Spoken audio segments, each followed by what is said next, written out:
Hello again. Well, it's I'm being to some degree I'm being produced, really, I suppose.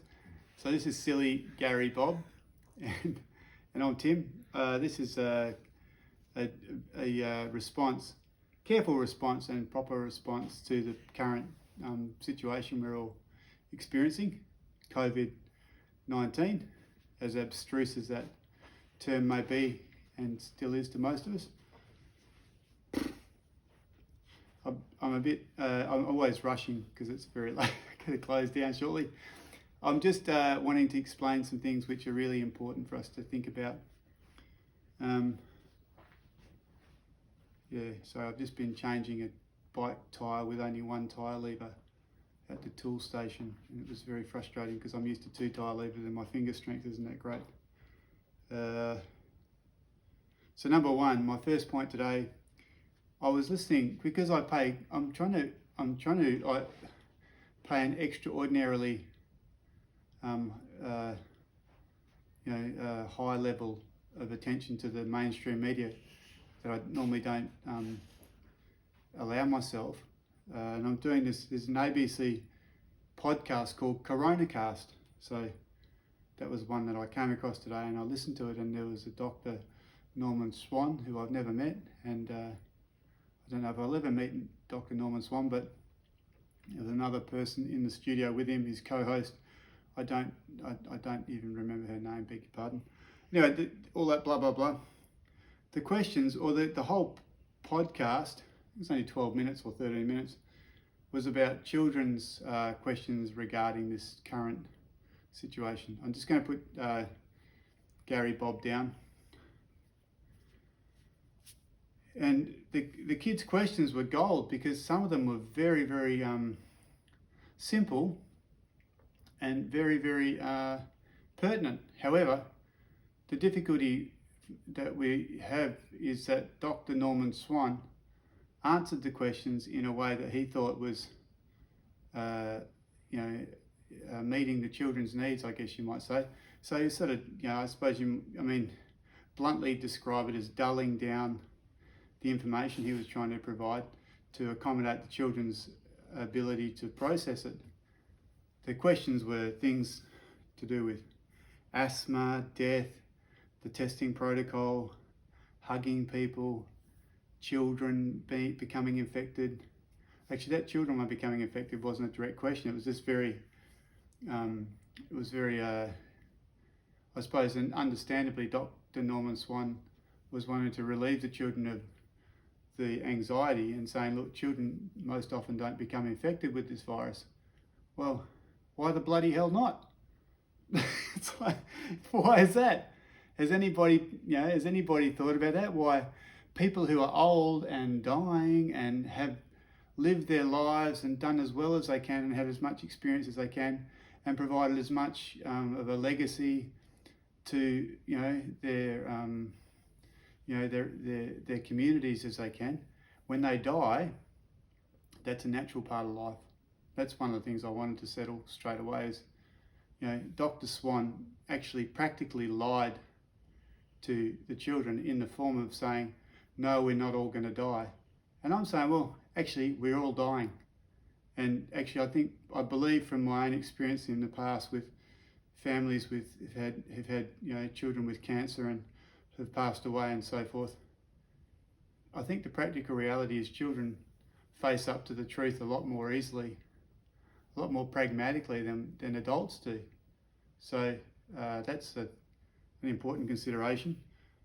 I'm going to stick to my points. I want to get through this. So I've got four. Sorry. The first point is the ABC Coronacast questions. It's the kids' questions. So one child was saying, I have asthma, and it's just lovely to hear children's voices and hear them, even though they're reading from a text or it's just lovely to hear children. And this particular child had asthma, and Dr. Swan was responding as you would hope that a medical practitioner would, trying to, to some degree, calm the question, and the question was something like, when children with asthma get this, Are they going to suffer, more profoundly? Is there worse an outcome for people with children with asthma? Well, maybe their question should be, why the hell have so many children got asthma these days? That's going on a bit of a tangent, but yeah, Dr. Swan said, fairly strongly, look, children aren't getting this, and that's the real truth. Children don't get this. Why don't they get this? Are they somehow more, robust regarding their immunity to adults?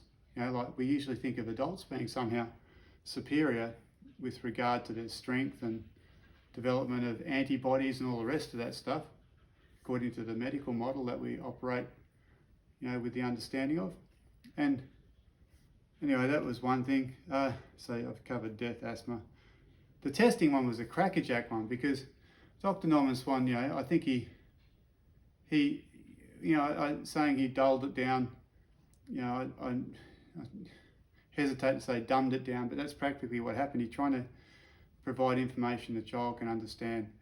Whether the child was asking the question from a far greater depth of understanding than what Dr. Swan anticipated them having is an unknown. But I think it's really important for adults, because we should have the depth of understanding to have a better answer for that question.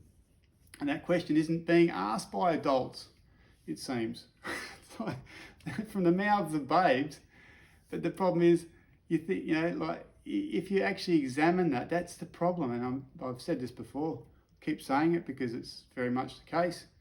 The technology being applied to evaluating, assessing, verifying the existence of this particular molecule's, correlation to, severe deadly pneumonia, which can come about through any number of different causes, it seems to be somehow relevant. However, I don't know how many I've read. I'm not a great researcher. I've already explained that. Maybe today I read, maybe 60, 70 pages of stuff, journal articles and a book chapter article from a fellow who's a scientist and has done some research of his own. And I've got other books, and I've been digging up stuff. I just haven't got the capacity myself. I'm not, I haven't managed to be able to do this, but there's a lot to say that we're getting it wrong. And we are getting it wrong, particularly when our children are saying things like, one of the dear little girls was saying, I miss hugging. And I know that my son, one of his great enjoyments in the day is hugging his friends, be they boyfriends or girlfriends, after school, or when he's inspired to connect with them in that way. And it's a really horrific thing to think about, that this is just being, the children, first of all, the children aren't getting infected, so they're not infectious. But, you can't hug their friends anymore. What the crap is going on there? The other thing is, what sort of impact do you think this has on the child's mental health? When you start, saying, you can't do this, and you're trying to explain something you don't bloody well understand yourself to your children. Well, I just say, as parents, and I'm a father, I've got, I count 12 children to myself, and I won't go into details, but I have 9 children alive, and those 9 children are to the two women that I would describe as my wives, and I love them both dearly, and I love all the children dearly. And the other one outside of that is another woman I would describe as my wife, but that's another situation. But what I'm saying is the fact is, children are actually of high value to us. However, let me get to my points. Jeez.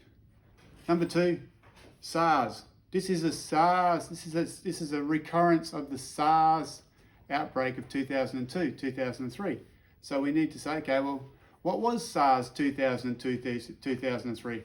Where this coronavirus, which is just a term that was given it, or a name that was given it, it was like it had a descriptive value, and I heard one of the questions is why is it called coronavirus? With one of the children, they said, it's a ball with all these bits poking out of it, and it looks like looks like a crown. A corona is a Latin word for crown. It's like so abstruse and so abstract. What the hell?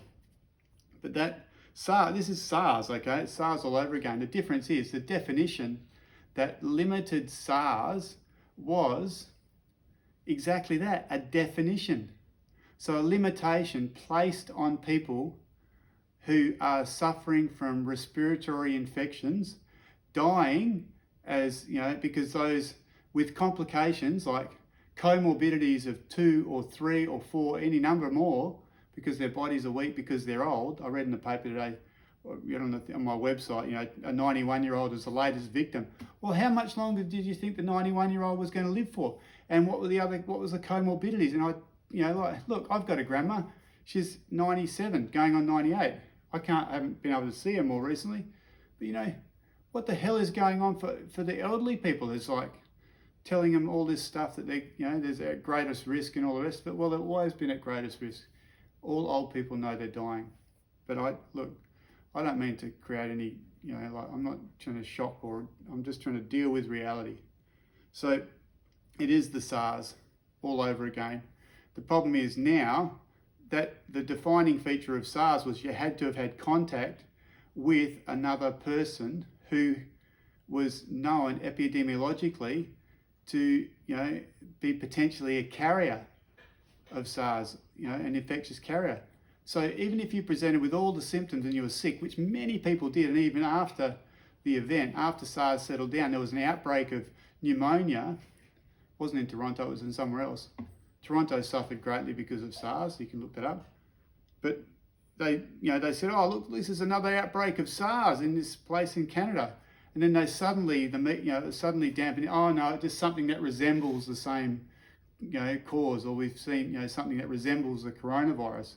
So in other words, saying, oh, it's not actually as significant. And the reason they did that was because they don't know in the first place. And the smash on effect of that socioeconomically is horrific.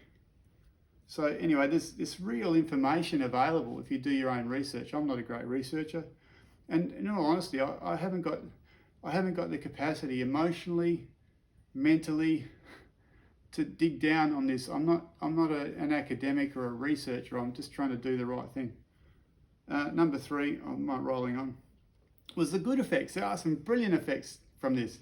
And I'm really excited about them because they're things that, people have not necessarily had the opportunity to experience, or people have avoided even, or they've been overlooked.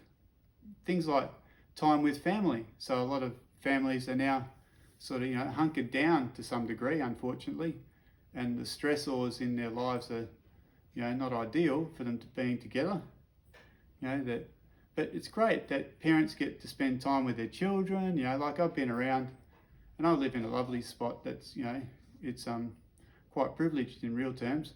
Lots more people, families out riding their bikes with their children and enjoying activities on the parks and doing things. It's great, and that's great. They're doing walks around the neighbourhood, and they're engaging with their children and so forth. However, and the other thing, before I finish on this benefits, is, I spoke to a friend of mine the other day who is, an engineer and at a reasonably high level, and he's a lovely bloke, very straightforward. He's got 3 young children. They're schooling from home under the circumstances, and and he's saying, well, he's registering and he's reported back to his employer that it's really great to have the time that he has and not have the stresses of commuting to a particular location in order to to do the work that he has to do. All the connectivity that's occurring through all the different Zoom or whatever it is that people can do their work through is brilliant, because it means they can actually be at home, be present, develop the relationships, all the rest of it with their children, and not have the stresses of all the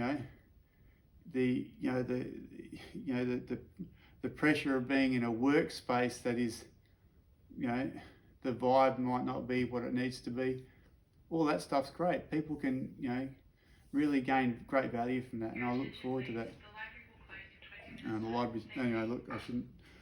address that. But yeah, look, so that's a really good effect of there's things people, hopefully when people come out of this, they're going to go, well, look, that was great. We could pull it off when the COVID virus was locking us down. Wouldn't it be great if we could do it when the COVID virus isn't locking us down? Wouldn't it be great? We could reduce the number of hours our children have to go to school each week by doing this distance education, which is really available through the internet and all the rest of it. And we can be a family together, and we can, we can spend 4 hours of the day doing what we need to do with respect to, due care of our children. Then we can spend the rest of the day hanging out, man. Like, whatever. I don't know. You got to work it out.